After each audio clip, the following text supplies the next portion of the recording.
Oi pessoal, tem novidade chegando. Eu comentei no Twitter em janeiro que eu ia começar um podcast com a queridona Joyce Paz. A maioria de vocês deve conhecê-la, ela tem uma playlist aqui no canal chamada Clube das Diretoras, ela é ótima. O nome do podcast é Olhinho de Elefante. Por que Olhinho de Elefante? Tem uma explicação, ela transcende um pouco a lógica, mas tem uma explicação e vai ser uma das pautas do podcast. Eu posso adiantar que o Olhinho veio da Joyce, a ideia do podcast veio da Joyce, aconteceu depois que a gente ficou uns dias juntos e a gente brisou muito, eu aprendi essa palavra com ela, brisar, então a gente trocou muitas ideias, a gente trocou histórias e coisas completamente aleatórias. Ela me falou de umas coisas que eu jamais tinha ouvido falar e vice-versa. E daí um dia ela comentou que se ela fizesse um podcast ia ser nessa pegada, ia ser sobre tudo menos cinema. Eis que nasceu a ideia para o podcast e a dinâmica vai ser mais ou menos a seguinte. A cada episódio teremos um convidado especialista no tema da vez. Tema esse que um de nós vai saber bastante a respeito e o outro nada. No caso do primeiro episódio vai ser sobre pro wrestling americano, luta livre, que é uma coisa que eu gosto, que eu assistia quando era criança, eu sei um pouquinho a respeito. A gente conseguiu um convidado que é um lutador profissional, o insano Igor, e a Joyce não sabe bolhufas do assunto, então fica meio que um bate-papo nesse sentido. No próximo episódio vai ser sobre um assunto que ela conhece bem, uma história muito intrigante, aliás, e eu não sei nada sobre ela contando e eu boiando. Então a gente vai manter essa de um especialista, alguém que entende, e uma pessoa boiando para ter esse vai e vem. São dois amigos e um especialista compartilhando as coisas aleatórias da vida de maneira informativa, mais leve e descontraída. O episódio completo pode ser ouvido no Orelo, o link está na descrição. Os apoiadores do projeto têm direito a 10 minutos inéditos e eu também vou soltar de vez em quando alguns cortes aqui no canal de graça, como o conteúdo do vídeo de hoje. Custa R$12 para apoiar o projeto, vai ser um grande incentivo, as pautas vão ser divertidas, no mínimo diferentes e imprevisíveis. A gente vai agradecer aos apoiadores do programa, é um projeto terapêutico acima de tudo, seria muito bom se desse certo. Curtam um pouquinho do primeiro episódio, se vocês gostarem, considerem apoiar o projeto. É isso, pessoal, um abraço e até a próxima. Eu quero perguntar para o Igor, se essa pergunta te ofende, quando falam que wrestling é fake, ou se já é uma coisa de, isso é tão 2008, sabe? Todo mundo já sabe o que é fake, o que não é, e o fake, claro, entre aspas. Cara, é muito engraçado, até, desculpa a brincadeira no começo, tá? Eu tô feliz de estar aqui, feliz de estar participando, e a graça da vida é você amadurecer, né? Eu, quando eu comecei, eu acreditava piamente que o Triple H batia com uma marreta na cabeça do oponente, e aquilo era real. E as pessoas falam, isso é falso. Eu falei, não é falso, não é possível, os caras se batem mesmo. E aí você vai entendendo, vai aprendendo, eu comecei a treinar, comecei a entender como é que rolava. E assim, a palavra fake, ela ofende muita gente, a palavra farsa ofende muita gente. Eu não sou do tipo que se ofende mais, porque eu aprendi duas coisas. Uma delas foi com o Michael Quackenbush, que é um dos maiores treinadores, maiores formadores de lutadores nos Estados Unidos, que a luta livre é como se fosse um filme de ação acontecendo na sua frente. Você não vai assistir um filme da Marvel e o Capitão América cair no seu colo, mas se você ir no México, o cara vai voar do terceira corda e vai cair no seu colo. É um filme de ação, tá rolando. Então tem que ter aquela suspensão de descrença, né? Você tem que dar aquela desligada e falar, vou curtir o evento. É óbvio que qualquer atividade de luta que você aplicar para valer, você vai machucar alguém. Então se eu aplicar uma tesoura voadora, se eu aplicar um soco de verdade, eu vou machucar meu oponente ou uma pessoa na rua, né? E não tem nada de fake você cair de 3 metros de altura de costas no tablado ou para fora do ringue, ou você dar uma cadeirada. A questão é você não fazer de forma letal, ou não fazer de forma lesiva, no caso, para que o show continue, né? Essa é a diferença do UFC, que foi até mencionado pela Joyce, e da luta livre profissional, como vocês pontuaram, no sentido de, tipo,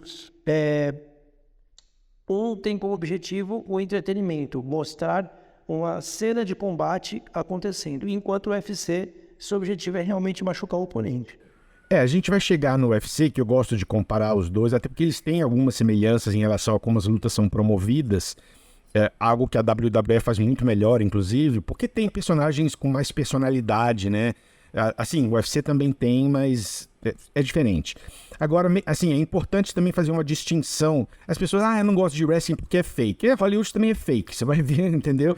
Agora, o wrestling é menos fake que cinema. O que é fake, entre aspas, é o fato dos lutadores saberem antes da luta começar quem vai ganhar.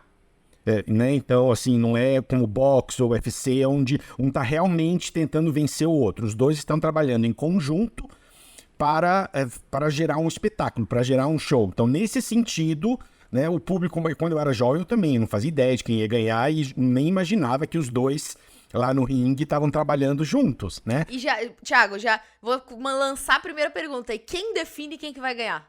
Como que é essa definição? Tem um cara chamado Booker. Seria como no Brasil? Booker é o cara que... A gente não traduz. No Brasil nós não traduzimos. É o produtor, é o Booker, né?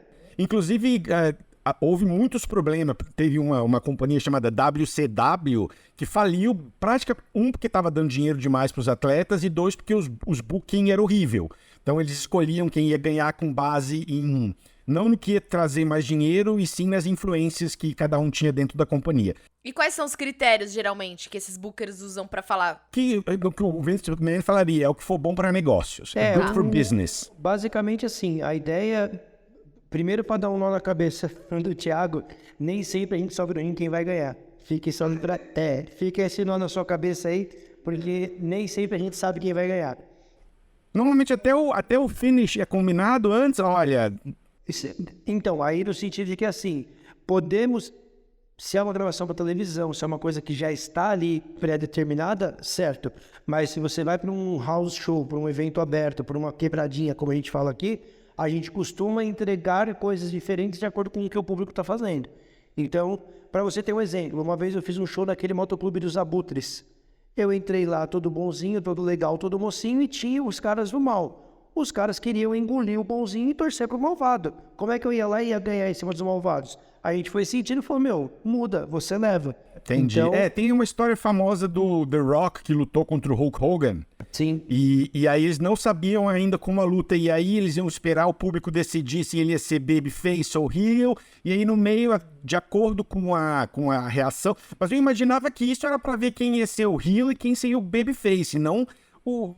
Ainda mais, por exemplo, a WWS, você muda o final pré-combinado, não sei se você vai até levar um esporro, né? Não, geralmente você vai levar multa, vai levar esporro, de tudo isso acontece.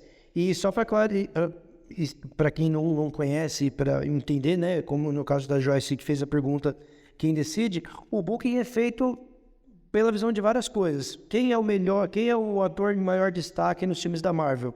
O que vai te trazer mais dinheiro, o que tem mais carisma com o público, mas às vezes aquele cara tá dando muito trabalho, tá atrapalhando, então você começa a tirar ele de cena, ele começa a não ser mais tão relevante. Eu não sei se em Hollywood é dessa forma, mas assim, na luta livre tem questões de penalidade, de comportamento, de dedicação, de trabalho. Tem cara que vende absurdamente bem, mas é um tranqueira, e aí às vezes ele acaba sendo cortado. Então é assim...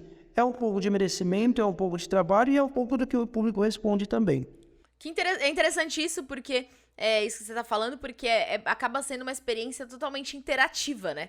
Essa coisa do público meio que ajudar a definir o final da luta em alguma ocasião, né? Muito louco, porque é uma coisa realmente em tempo real, ali ao vivo, e que o público tem um papel muito ativo, né? No resultado daquilo. Né? E tem lutas que tem finalidades específicas. Por exemplo, às vezes tem um lutador que tá começando e eles querem que esse cara get over, né? Que esse cara ganhe popularidade. Então eles botam um cara consagrado para perder para ele, então dizem que o nome disso é fazer do the favors, né? Fazer as honras para passar a tocha, esse tipo de coisa.